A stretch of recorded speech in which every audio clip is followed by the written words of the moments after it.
শ্যামলী দেবীর নিজের একমাত্র মেয়ে সন্দীপার বিয়ের পর সমীরণকে নিজের জামাই হিসেবে পেয়ে খুবই খুশি হয়।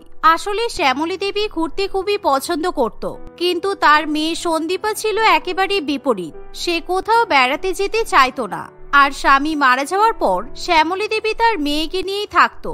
কিন্তু সন্দীপা কখনো বেড়াতে যেতে না চাওয়ায় শ্যামলী দেবী সবসময় ভাবতো তার যদি একটা ছেলে থাকতো তাহলে খুবই ভালো হতো, তার ছেলেই তাকে এদিক ওদিকে নিয়ে ঘুরে বেড়াতো। তবে সন্দীপার বিয়ের পর সে তার জামাই বাবা জীবন সমীরণকে নিজের ছেলে হিসেবে ভেবে বসে।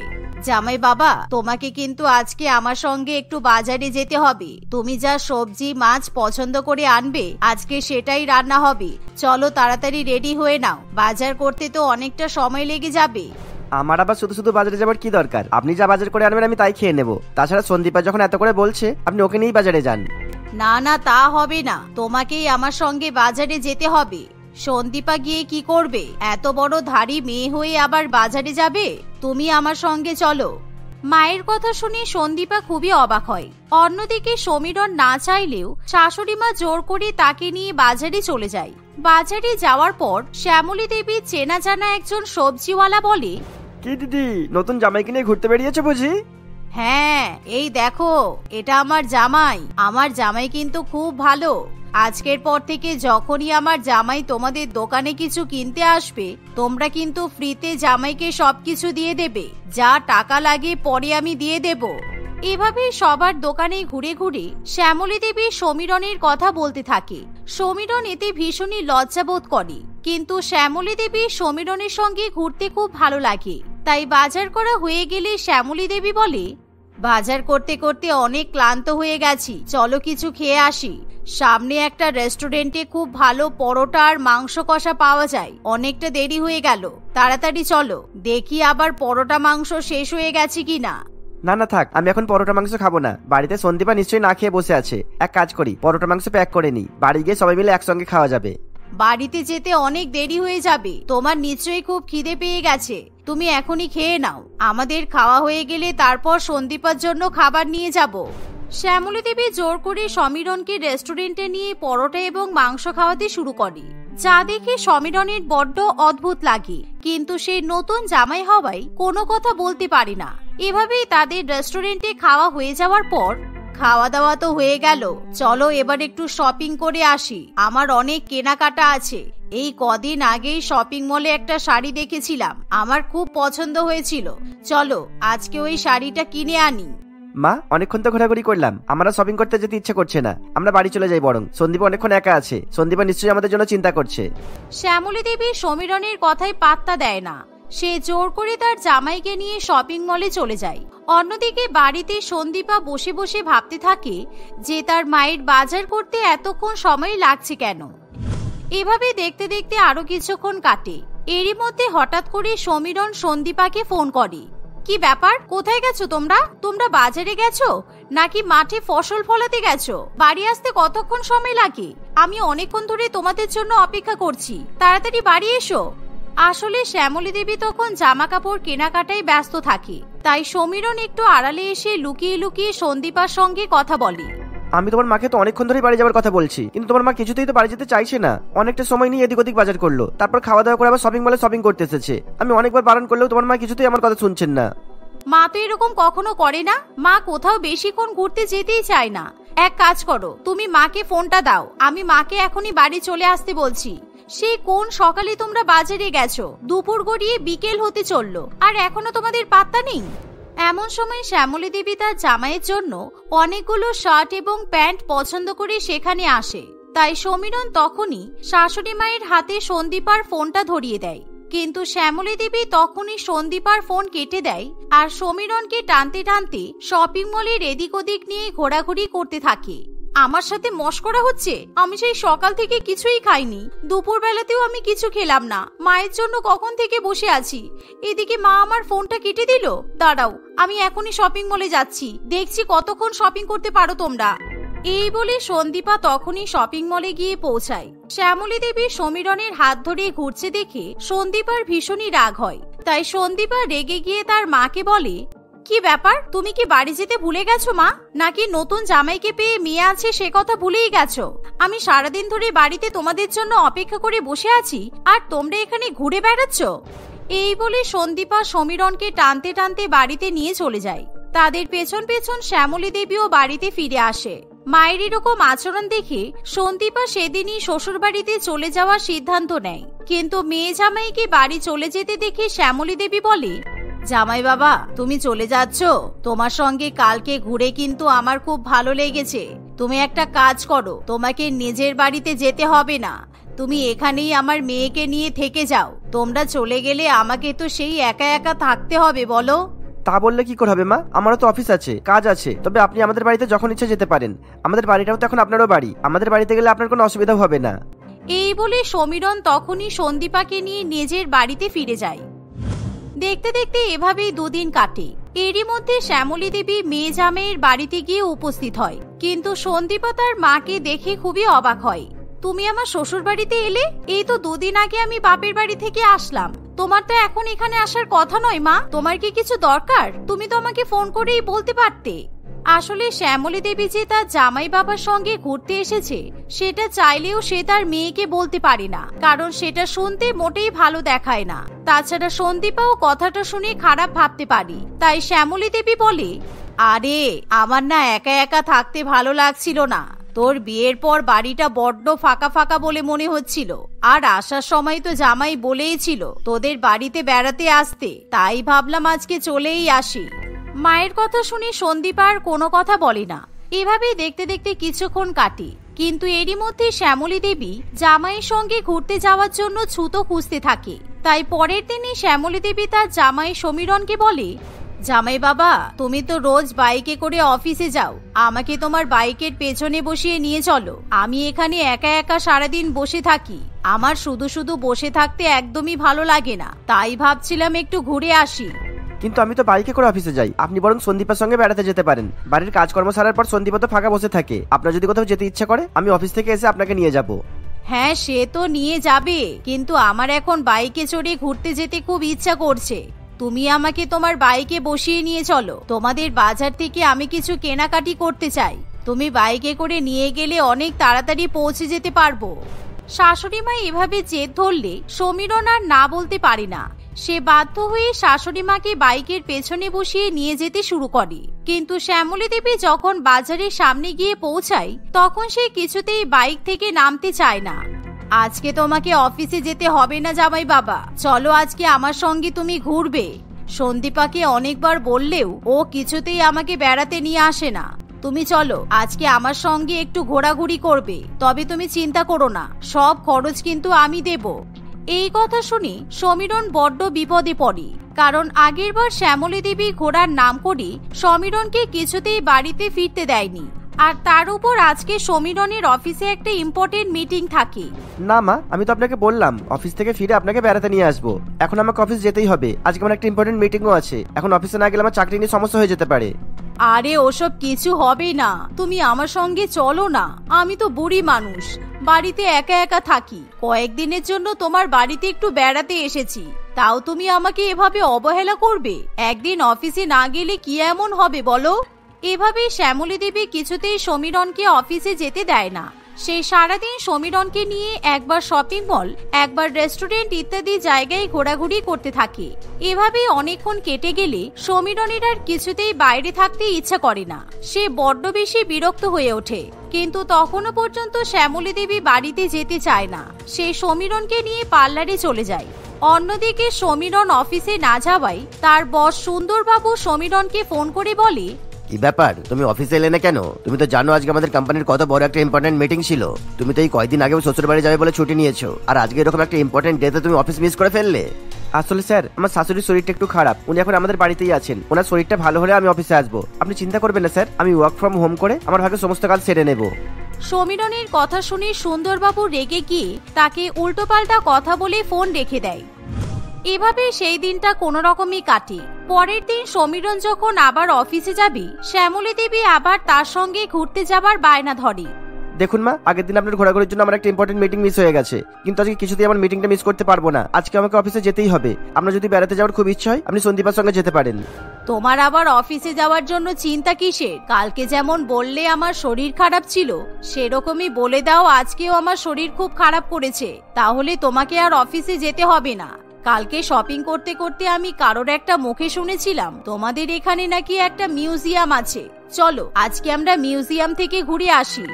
শাশুড়ি মা এই বলে জোর করে সমীরণকে সঙ্গে নিয়ে মিউজিয়ামে চলে যায়। তাই বাধ্য হয়ে সমীরণ অফিসে ফোন করে বলে দেয় শাশুড়ি মায়ের শারীরিক অসুস্থতার জন্য সে আজকেও অফিসে যেতে পারবে না। কিন্তু দুর্ভাগ্যের বিষয়, সমীরণ যখন তার শাশুড়ি মায়ের সঙ্গে মিউজিয়ামের ভেতরে গিয়ে উপস্থিত হয় তখনই সেখানে তার বস সুন্দরবাবুকে দাঁড়িয়ে থাকতে দেখে, যা দেখে সমীরণ খুবই ভয় পেয়ে যায়। তোমার নাকি শাশুড়ির শরীর খারাপ, তাহলে তুমি এরকম মিউজিয়ামে দাঁড়িয়ে কি করছো? তুমি আমাকে আগের দিনও মিথ্যা কথা বলেছিলে আর আজকেও মিথ্যা কথা বলেছো। তোমার নাই কদিন আগে বিয়ে হলো আর তুমি তোমার বউয়ের বদলে শাশুড়ি মাকে নিয়ে ঘুরে বেড়াচ্ছ। ছি ছি ছি, আজকে আমি তোমাকে জব থেকে ফায়ার করলাম। সুন্দরবাবুর কথা শুনি শ্যামলী দেবী নিজের ভুল বুঝতে পারে। আসলে সমীরণের বস সেদিনই সাইট ভিজিট করতে মিউজিয়ামে আসে, আর সেখানে এসে সমীরণ এবং তার শাশুড়ি মাকে দেখে ফেলে। আমাকে ক্ষমা করে দিন স্যার, আসলে সব ভুল আমার। দয়া করে আমার ভুলের শাস্তি আমার জামাই বাবাকে দেবেন না। আসলে আপনি আমাকে ভুল ভাবছেন। আমি ঘোরাঘুরি করতে খুব পছন্দ করি, কিন্তু আমার মেয়ে কোনোদিনও আমার সঙ্গে ঘুরতে যেত না। তাই আমি সব সময় ভাবতাম যদি আমার একটা ছেলে থাকতো তাহলে হয়তো আমার সঙ্গে ঘুরতো। মেয়ের বিয়ের পর জামাইকে পেয়ে আমি ভেবেছিলাম আমি নিজের ছেলেকে পেয়ে গেছি, আর আমি বুঝতে পারিনি আমার সামান্য ছেলে মানুষের জন্য আমার জামাইয়ের এত বড় ক্ষতি হয়ে যাবে। আপনি দয়া করে ওকে ক্ষমা করে দিন স্যার। এভাবে শ্যামলী দেবী অনেক কান্নাকাটি করলে সুন্দরবাবু সমীরণের চাকরি ফিরিয়ে দেয়, কিন্তু সেদিনই শ্যামলী দেবী নিজের বাড়িতে ফিরে যায়। আর পরবর্তীকালে সে কোনোদিনও সমীরণের সঙ্গে ঘুরতে যাওয়ার জন্য বায়না করে না। কিন্তু মায়ের কথা চিন্তা করে মাঝে মধ্যে সন্দীপা এবং সমীরণ দুজনই তাকে নিয়ে ঘুরতে যায়। প্রিয়াঙ্কা তার স্বামী, শ্বশুর, শাশুড়ি এবং একমাত্র দেওরের সঙ্গে একটি শহরে থাকত। তাদের খুব সুখের সংসার ছিল। তাদের সংসারে ঝগড়াঝাটি, অশান্তি কিছু ছিল না বললেই চলে। প্রিয়াঙ্কার স্বামী কিঞ্জল এবং দেওর অবিনাশ দুজনেই চাকরি করত। সবকিছু ঠিকই ছিল। হঠাৎই একদিন প্রিয়াঙ্কার দেওর অবিনাশ একজনকে বিয়ে করে বাড়িতে নিয়ে চলে আসে। প্রিয়াঙ্কার শাশুড়ি মা যখন জানতে পারে অবিনাশ এবং শ্রেয়া বাড়ি থেকে পালিয়ে বিয়ে করেছে, তখন জয়া দেবী তাদের বিয়েতে একেবারে সম্মতি দিতে পারে না। কিন্তু যখন জয়া দেবী জানতে পারে যে শ্রেয়া অবিনাশের অফিসের মালিকের মেয়ে, তখনই হঠাৎই জয়া দেবীর সমস্ত ভালোবাসা গিয়ে পড়ে তার নতুন বৌমা শ্রেয়ার উপর। ছোট বৌমা, আজকে তো তোমার এই বাড়িতে প্রথম দিন। আমাদের বাড়ির নিয়ম অনুযায়ী এই প্রথম দিন তোমাকে কিছু একটা রান্না করে আমাদেরকে খাওয়াতে হবে। তুমি যেটা ভালো পারো সেটাই আমাদের জন্য রান্না করে নিয়ে এসো। আমি কিন্তু কোনো রান্না করতে পারি না। অবিনাশ আপনাদের আগে থেকে কিছু বলেনি? আমি একটু নুডলস বানাতে পারি আর ডিম সিদ্ধ করতে পারি, ব্যাস এগুলো বানালে চলবে। বিয়ের প্রথম দিন কি কেউ এগুলো বানায়? তুমি রান্না করে যাও, তোমার বড় যা তোমাকে রান্না করা শিখিয়ে দেবে। আর কিছু না হোক একটু পায়েস অন্তত বানিয়ে নিয়ে এসো। প্রিয়াঙ্কা বৌমা, শ্রেয়ার সাথে রান্না করে যাও। কিন্তু মা, আপনি যে বলেছিলেন এই রান্নার সময় কাউকে সাহায্য করতে নেই। আমিও তো যখন প্রথম এসেছিলাম আমিও তো বলেছিলাম আমি কোনো কিছু রান্না করতে পারি না। তখন পাশের বাড়ির লতা বৌদি আমাকে সাহায্য করতে চাইলেও আপনি তো করতে দেননি। তাহলে আজকে কেন নিয়মের পরিবর্তন হলো? তুমি এখন বাড়ির বড় বউ বলে আমার মুখে মুখে তর্ক করার অধিকার পেয়ে গেছো, এটা কিন্তু ভেবো না। তুমি একজন মধ্যবিত্ত বাড়ির মেয়ে ছিলে, তোমার কাছে রান্না জানাটা সাধারণ ব্যাপার। কিন্তু শ্রেয়ার মতো বড় লোকের মেয়েরা রান্না বান্না জানবে না, এটাই তো স্বাভাবিক। তাই তোমাকে ওর সাথে যেতে বলছি, তুমি যাও। এটা শোনার পর প্রিয়াঙ্কা আর কোন রকমের তর্কাতর্কিতে না গিয়ে শ্রেয়ার সঙ্গে রান্নাঘরে চলে যায়। শ্রেয়া রান্নার রটাও জানতো না। শুরু থেকে শেষ পর্যন্ত প্রিয়াঙ্কাকে সমস্ত কিছু নিজের হাতেই করে দিতে হয়। শ্রেয়া শুধু পায়েসে কাজু কিশমিশ ছড়িয়ে কড়াই থেকে বাটিতে ঢেলে বাইরে নিয়ে আসে। পায়েস খেয়ে সবাই বুঝতে পারে সেই পায়েস কে রান্না করেছে, কিন্তু তবুও সবাই মিলে শ্রেয়ার প্রশংসা করতে থাকে। দেখেছো জয়া, আমাদের ছোট বৌমা কত ভালো পায়েস রান্না করেছে। একটু আগেই বলছিল না রান্না পারে না। এই পায়েসটা খেলে কেউ বলবে না যে এটা রান্না না পারে এমন কেউ বানিয়েছে, বুঝেছো? আসলে যারা ধনী হয় না তাদের মধ্যে কিন্তু একটা অমায়িক ব্যাপার থাকে, তারা নিজেদের ভালোটা নিজে মুখে বলতে পারে না। ছোট বৌমাও কিন্তু ঠিক তেমনই। ছোট বৌমা, তোমার হাতের রান্না তুমি আজকে নিজে সবাইকে পরিবেশন করে দাও, তারপর তুমিও খেতে বসে পড়ো। শ্রেয়া এখন কেন খেতে বসবে মা? আপনি যে বলেছিলেন বাড়ির বউরা সবসময় সবার শেষে খেতে বসে। আমি যখন শেষে খেতে বসবো, শ্রেয়াও তখন আমার সঙ্গেই খেতে বসবে। ও শুধু শুধু আগে কেন খাবে? ও তো এখন এই বাড়ির বউ। আমি কথা বললেই কি প্রত্যেকটা কথার মধ্যে তোমাকে এভাবে ঢুকতে হবে? বড় ছোটর মধ্যে পার্থক্য বোঝো না? আমরা বড়রা সবাই মিলে আগে আগে খেয়ে নেব, আর ও বাচ্চা মানুষ একা একা বসে থাকবে? ওকে চোখের সামনে এভাবে দাঁড় করিয়ে রেখে আমরা কখনো খেতে পারবো? আমি যখন এই বাড়িতে এসেছিলাম তখন তো আমিও আপনাদের সবার থেকে বয়সে ছোটই ছিলাম। তখন তাহলে আমাকে দাঁড় করিয়ে রেখে আপনারা কিভাবে খেয়ে নিয়েছিলেন? আহা বড় বৌমা, তুমি বুঝতে পারলে না, তুমি বয়সে ছোট ছিলে, কিন্তু সম্পর্ক আর অধিকারের দিক থেকে তুমি তো তখন বাড়ির বড় বৌমা। তোমাকে এইসব নিয়মগুলো মানতেই হতো। সে আমাদের থেকে বয়সেও ছোট, আর ও বাড়ির ছোট বৌমা, মানে আমাদের বাড়ির সব থেকে ছোট সদস্য। ও আমাদের সাথেই খেতে বসবে। শ্বশুর শাশুড়ির কাছ থেকে এমন কথা শুনে শ্রেয়াও খুবই আনন্দে তাদের সঙ্গে খেতে বসে পড়ে। এইভাবে আরো কয়েকদিন কাটে। বিজয়বাবু এবং জয়াদেবীর দুই বৌমার মধ্যে পার্থক্য করার প্রবণতা যেন দিনের পর দিন বাড়তেই থাকে। সবসময় কোনো না কোনো কারণে তারা প্রিয়াঙ্কাকে বোঝাতে থাকে যে প্রিয়াঙ্কা তাদের বাড়ির পুরানো বউ, সে অনেক পুরানো হয়ে গেছে। এখন তাদের চোখের মনি হয়েছে তাদের নতুন ছোট বৌমা। হঠাৎ করে এত ভালোবাসা, এত আদর যত্ন পেয়ে শ্রেয়া বেশ আনন্দে থাকে। সেও সুযোগ পেলে নিজের কাজগুলো প্রিয়াঙ্কাকে দিয়ে করিয়ে নেয়। তোমার রান্না হয়ে গেছে দিদি ভাই? আসলে আমার একটু রান্নাঘরে কাজ ছিল, তাই জিজ্ঞাসা করছিলাম আর কি। তোমার যদি কাজ থাকে তাহলে আমি পরে আসছি। ম্যাডাম আজকে প্রথমবার নিজে থেকে রান্নাঘরে এসেছে। কি জানি বাবা কি আবার বানাবে। এই বিরল ঘটনা দেখার সুযোগটা হাতছাড়া হতে দেওয়া যাবে না। আমি বরং ওকে রান্নাঘরটা ছেড়ে দিই। কি হলো দিদি, বলো। এখন কাজ করতে পারবো নাকি পরে আসবো? না না, আমার এখন কোনো কাজ নেই। এই তো সবে কাজ সেরে উঠলাম, রান্নাঘরের বাসনগুলো ঠিক করে রেখে দিলাম। এবার একটু ঘরে গিয়ে শোবো। তুমি করো না, তুমি কি করবে? সত্যি তো তোমার এখন কোনো কাজ নেই? পরে বলবে না তো আমি তোমাকে বিরক্ত করেছি? হ্যাঁ রে বাবা, সত্যি আমার এখন কাজ নেই। তুমি আমাকে বিরক্ত করোনি তো। শুধু শুধু মিথ্যা কথা কেন বলতে যাব? যা করার করো, আমি এখন ঘরে যাচ্ছি। না না, ঘরে যাবে কেন? তোমার এখন কোনো কাজ নেই বললে তো। ফ্রি যখন থাকবে তখন আমাকে একটু পাস্তা বানিয়ে দাও না। দুপুরবেলা ঠিক করে খেতে পারিনি। ওইসব মাছের ঝোল টোল আমার ভালো লাগে না, সেই জন্যই বিকেল না হতেই খিদে পেয়ে গেছে। প্লিজ একটু পাস্তা বানিয়ে দাও, বেশি করে চিজ দিয়ে বানাবে কেমন? এই যে আমি বললাম সমস্ত কাজ শেষ করে আমি শুতে যাব, তুমি সেটা শুনতে পেলে না? আর এভাবে নিজের কাজগুলো সবসময় আমাকে দিয়ে করিয়ে নেওয়াটা কি ঠিক? আমার তো নিজেরও কত কাজ থাকে। অনেকক্ষণ ধরে তাদের এই কথোপকথন চলার ফলে তাদের কথাবার্তার আওয়াজ বাইরের লোকেদের কানেও যায়। কিছুক্ষণের মধ্যেই সেখানে জয়াদেবী চলে আসে। সমস্ত ঘটনা শুনে জয়াদেবী ও প্রিয়াঙ্কার উপর রেগে যায়। পুরানো আর নতুনের মধ্যে যে একটা পার্থক্য আছে সেটা বোঝো না? ও তো এখন বাড়ির নতুন বউ। অন্তত 5-6 মাস ওকে একটু শান্তি করে থাকতে দাও, তারপর না হয় ওকে দিয়ে কাজ করাবে। মেয়েটা নিজের বাবা মাকে ছেড়ে এসেছে, ওর তো এখন মন খারাপ হবে, বাড়ির কথা মনে পড়বে। এর মধ্যে তুমি যদি ওর মন খারাপের আরেকটা কারণ তৈরি হও, তাহলে তো আমি ছেড়ে কথা বলতে পারবো না। 2 বছর আগে আমিও তো এই বাড়িতে নতুন বৌমা ছিলাম। আমিও তো বাবা মাকে ছেড়ে, বাড়ি ভর্তি লোকজনকে ছেড়ে এখানে এসেছিলাম। আমার সময় তো আপনি এগুলো বলেননি। আমি বিয়ে করে আসার পরের দিন থেকেই তো আপনি আমাকে দিয়ে কাজ করানো শুরু করে দিয়েছিলেন। হ্যাঁ, কারণ তুমি গ্রামের মেয়ে। গ্রামের মেয়েরা অনেক কাজ করতে পারে, আমার নতুন বৌমা তো পারে না। ও যেটা বলছে ওকে বানিয়ে দাও। বানাতে বানাতে আশা করি 5টা মতো বেজেই যাবে। তারপর আমাদের সবার জন্য চা করে দিয়ে তুমি ঘুমাতে যাবে। আমি না হয় একেবারে রাত্রিবেলার খাবার দাবার বানিয়েই ঘুমাবো, কারণ আমি তো এই বাড়ির পুরানো বউ। আমার কথা ভাবার মতো সময় তো এই বাড়ির কারণ নেই, তাই আমার বিশ্রাম নেওয়ারও কোনো দরকার নেই। এই বলে প্রিয়াঙ্কা শ্রেয়ার জন্য পাস্তা বানাতে শুরু করে দেয়। শ্রেয়াকে পাস্তা বানিয়ে দিয়ে এসে প্রিয়াঙ্কা বাড়ির সকলের জন্য চা বানিয়ে সবাইকে দিয়ে দেয়। দেখতে দেখতে প্রায় 2-3 মাস কাটে। এবার প্রিয়াঙ্কা শ্রেয়াকে রান্না করার জন্য জোর করে। শ্রেয়া আর নতুন বউ সেজে থাকার চেষ্টা করতে পারে না। এই রান্নাঘরে আমি কি রান্না করব বলো তো? এখানে সবকিছু তো পুরানো। আমাদের বাড়িতে ইন্ডাকশন ওভেনে রান্না হয়। হ্যাঁ, তাতে ইলেকট্রিক বিল একটু বেশি পড়ে, কিন্তু হাত টাত পুড়ে যাওয়ার তো কোনো ভয় থাকে না। এই বাড়িতে এতজন রোজগারি লোক, তাও মিক্সার ব্লেন্ডার এসব কিচ্ছু নেই। পয়সা থাকলেও তো আমাদের শাশুড়ি মা কিংবা শ্বশুর মশাই কারোরই ইচ্ছে ছিল না আমার রান্নাঘরে ওসব জিনিস কিনে আনার। হাতে মশলা বেটে রান্না করলে রান্নার স্বাদই অন্যতম, তাই ওনারা এসব আমাকে কিনতে দেয়নি। কিন্তু আমি তো এই রান্নাঘরে রান্না করলে ওসব জিনিস তো আমার লাগবেই।